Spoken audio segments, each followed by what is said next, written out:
एक साथी शहीद हुआ है, हमारे बीच में नहीं है, उसको भावभीनी श्रद्धांजलि। और जिन भी साथियों को, चाहे हमारे किसान साथी हो, चाहे पुलिस के साथी हो, जिनको भी उस दिन चोट लगी है, उनके प्रति मेरी हार्दिक संवेदना, और मैं उम्मीद करता हूं कि वह जल्दी स्वस्थ हो जाएंगे। मंच पर बैठे हुए सभी सम्मानित साथी और मंच के सामने बैठे हुए सभी मेरे माताएं, बहनें, बुजुर्ग, मेरे सभी नौजवान सम्मानित साथी,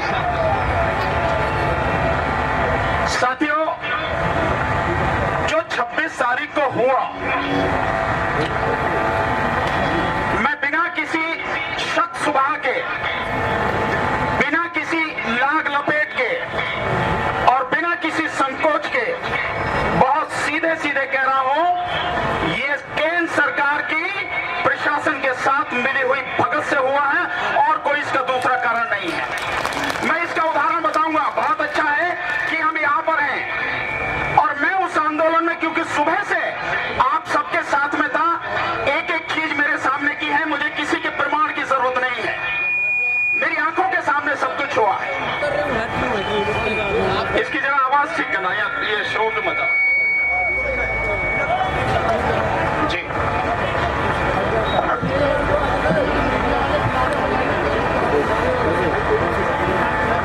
और इसके लिए साथियों, कोई गोदी मीडिया है या कोई और मीडिया है या कोई सरकार है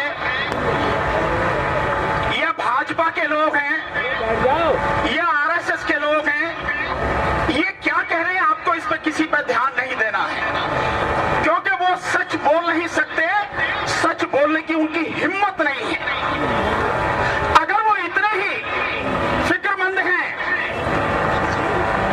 कि लाल किले पर झंडा फहरा दिया गया, तो क्या इस बात का जवाब है उनके पास में कि प्रधानमंत्री ने राष्ट्रीय धरोहर को किसी प्राइवेट कंपनी को, प्राइवेट व्यक्ति को कैसे दिया?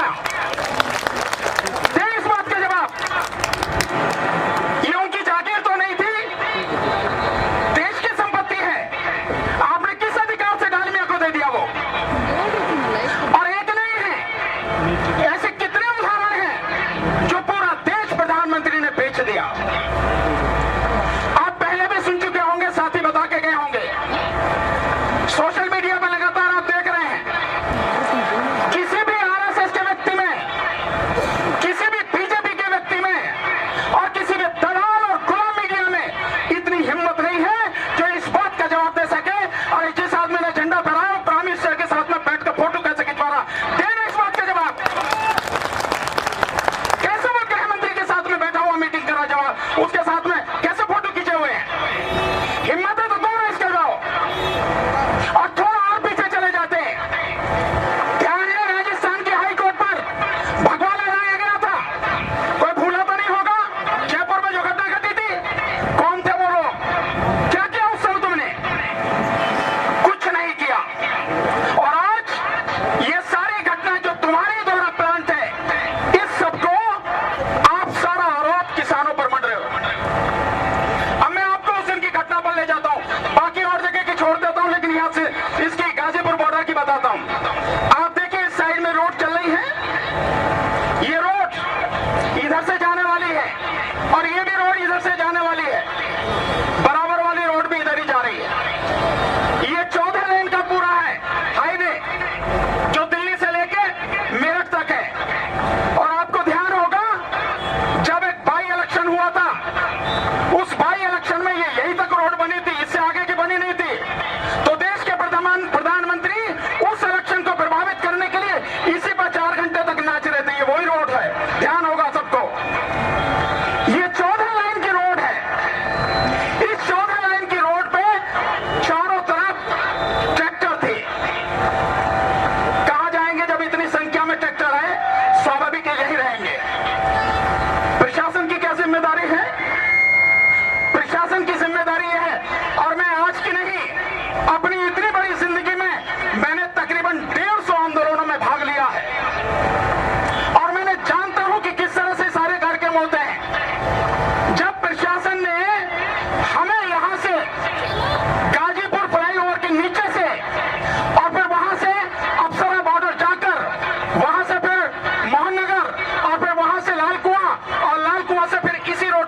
ये रूट हमें दिया था, तो क्या प्रशासन की जिम्मेदारी नहीं थी इस रूट को इस तरह से कॉरिडोर किया जाता, इस तरह से इस रूट को सुरक्षित किया जाता कि इधर से जितने भी ट्रैक्टर या जितने भी साथी आते उसी रूट में से होते हुए बहुत स्मूथली सब निकल जाते।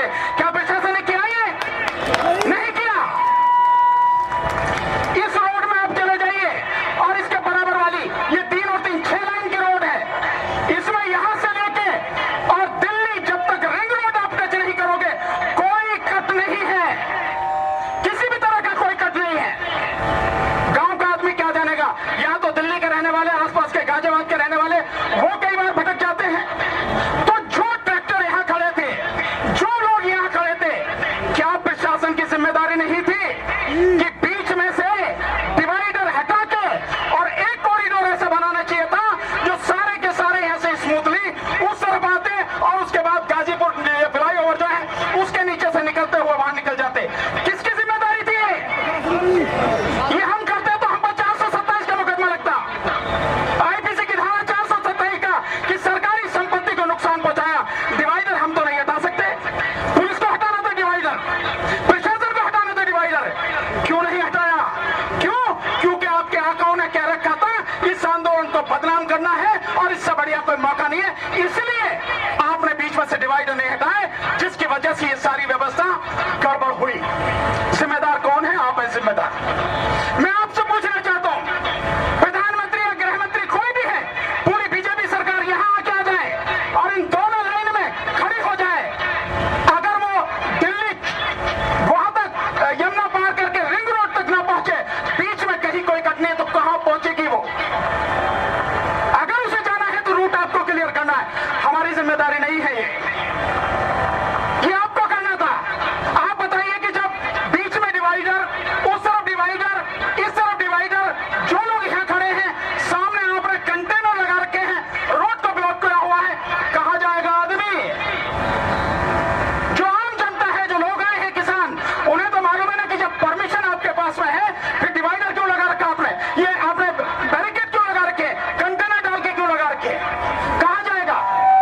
और आपने ऐसा भी नहीं किया कि यहां से चलते हुए अगर आपको ये होना चाहा, आपका प्लान ये होना था कि अगर कुछ लोग इधर भी चले जाएं तो आप रिंग रोड पर वहां रोकते और वहां लोगों को यू टर्न घुमा के और कहते कि ये रोड नहीं है, ये है आपका। हमारी जिम्मेदारी क्या थी? हमारी जिम्मेदारी थी सभी साथियों को जो रूट दिया गया उस पर ले जाएं।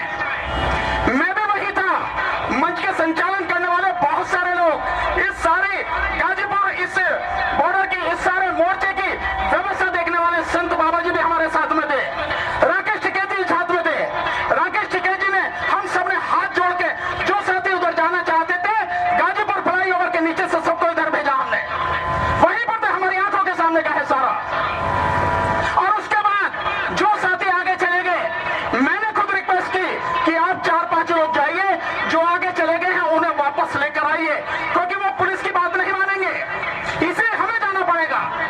तो 4-5 साथी यहां से वहां गए और उनको वहां से वापस लेकर आए, लेकिन उससे पहले जो लोग रिंग रोड पार करके आगे निकल गए वो निकल गए। हम क्या कर सकते हैं उसमें? कोई भी क्या कर सकता है? जिम्मेदारी किसकी थी? जिम्मेदारी थी प्रशासन की, शासन की, पुलिस की जिम्मेदारी थी। लेकिन जब तुम्हारी नीयत ही खराब हो तो तुम जो चाहते हो वो करोगे, क्योंकि ताकत तुम्हारे हाथ में, सब कुछ तुम्हारे हाथ में। मैं जरा पूछ सकता हूं सरकार से या पुलिस प्रशासन से, जब लाल किले पर 15 अगस्त का प्रोग्राम होता है या राजपथ पर 26 जनवरी का प्रोग्राम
कैसे आने दिया, इस बात का जवाब सरकार और पुलिस को देना पड़ेगा।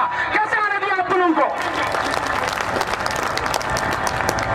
या तो आप झूठ बोल रहे हैं कि आपने कोई आइडेंटिफाई किया, और अगर आइडेंटिफाई किया तो आपने उनको पहले ही गिरफ्तार क्यों नहीं किया? और अगर आपको मालूम था रात को ही कि कुछ लोग जो रूट है उससे अलग जाएंगे, तो आपने परमिशन कैंसिल क्यों नहीं की? आपने किसान नेताओं की जानकारी में लाए क्यों नहीं? आप, ये आपकी जिम्मेदारी थी, लेकिन सब कुछ नहीं किया और बड़े तरीके से सब कुछ होता रहा। और लाल किले पर आपने देखा होगा एनडीटीवी में पुलिस वाले कैसे आराम से कुर्सी पर बैठे, कैसे कुर्सी पर बैठे बड़े आराम से, और सैकड़ों की संख्या में, और सबके सामने सब कुछ हो रहा है। कौन है इसका जिम्मेदार?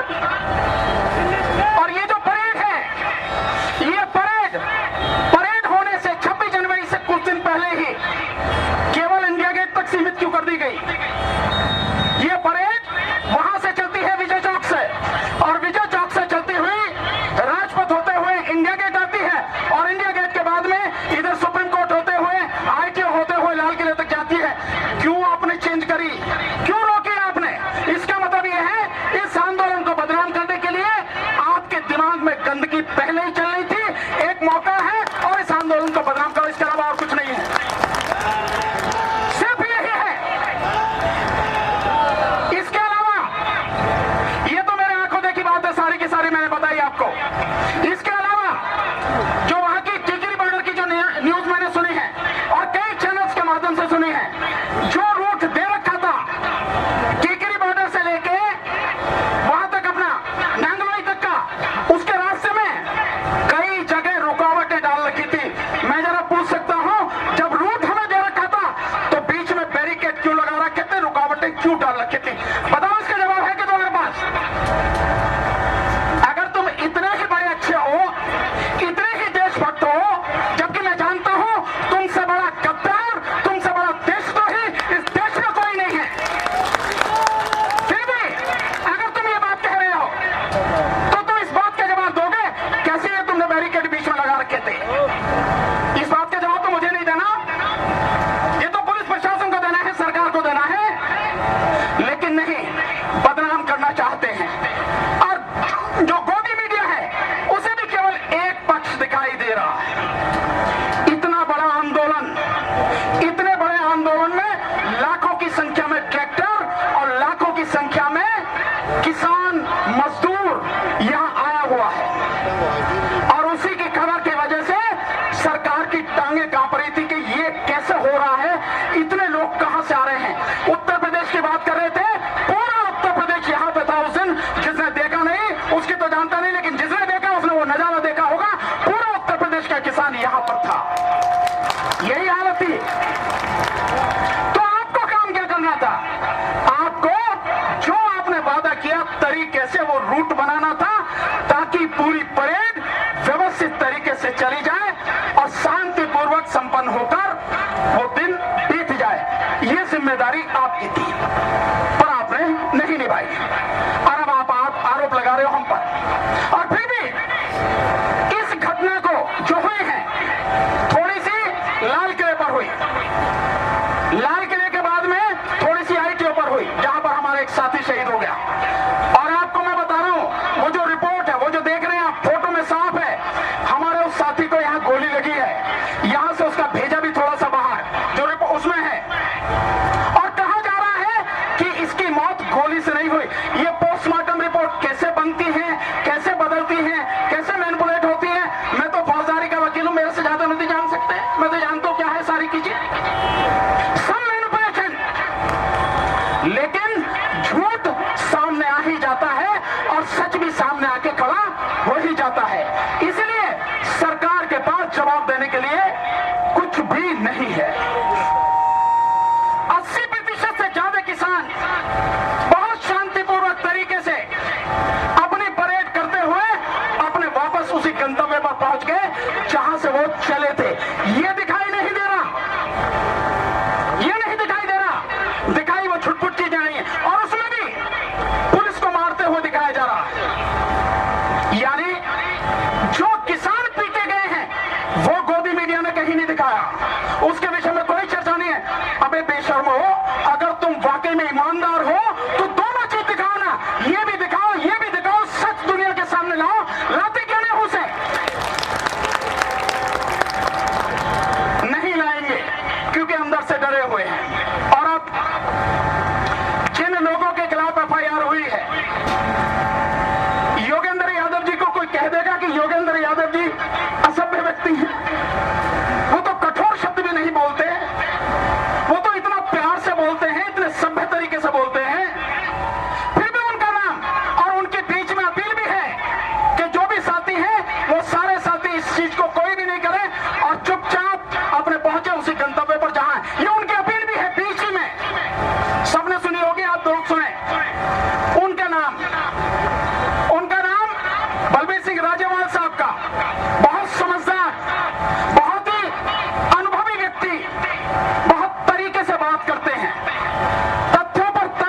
इनसे क्या फर्क पड़ता है?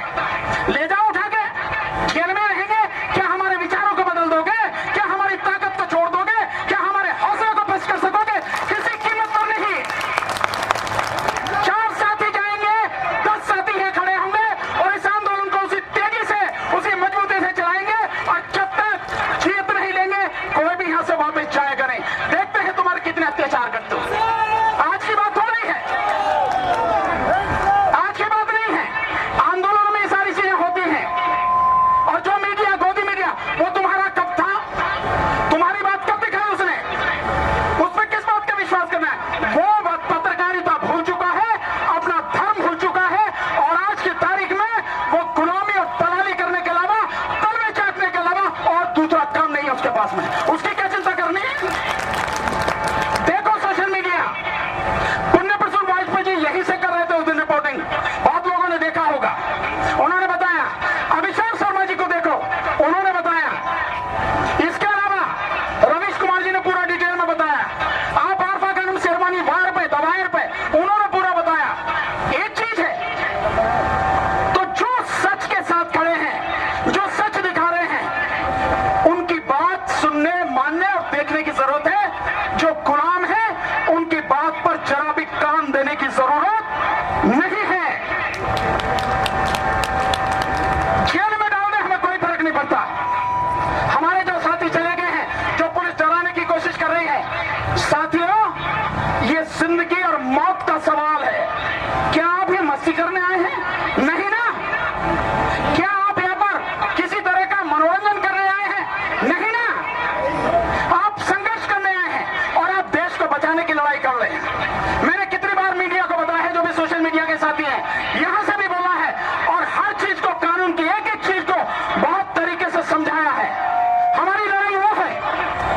और षड्यंत्रकारी सरकार, उसके जो इरादे हैं, मैं दावे के साथ कहता हूं, कभी भी कामयाब नहीं होंगे।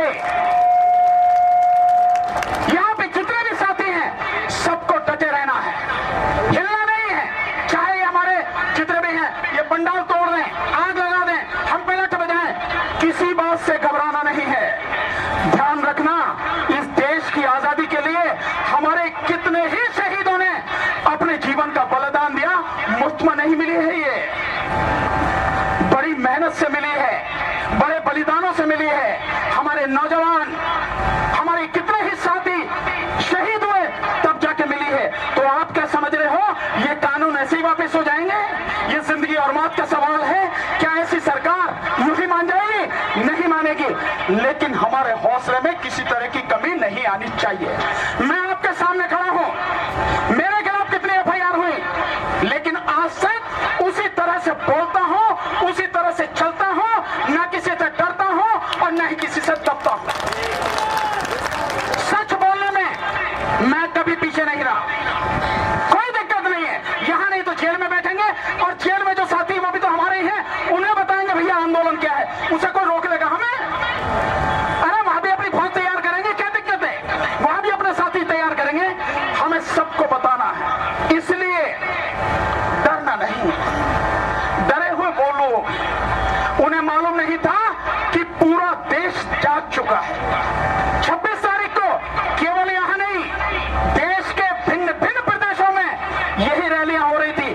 कर्नाटक के विषय में आपने सुना होगा, आपने बॉम्बे के विषय में आजाद मैदान में कितनी बड़ी संख्या में हमारे किसान साथी बैठे हैं। तमिलनाडु में कितनी जगह चल रहा है, पश्चिम बंगाल में कैलकाटा में चल रहा है, धर्मगंडापुर, पटना में चल रहा है, बिहार में कौन सी ऐसी जगह जहां नहीं चल रहा?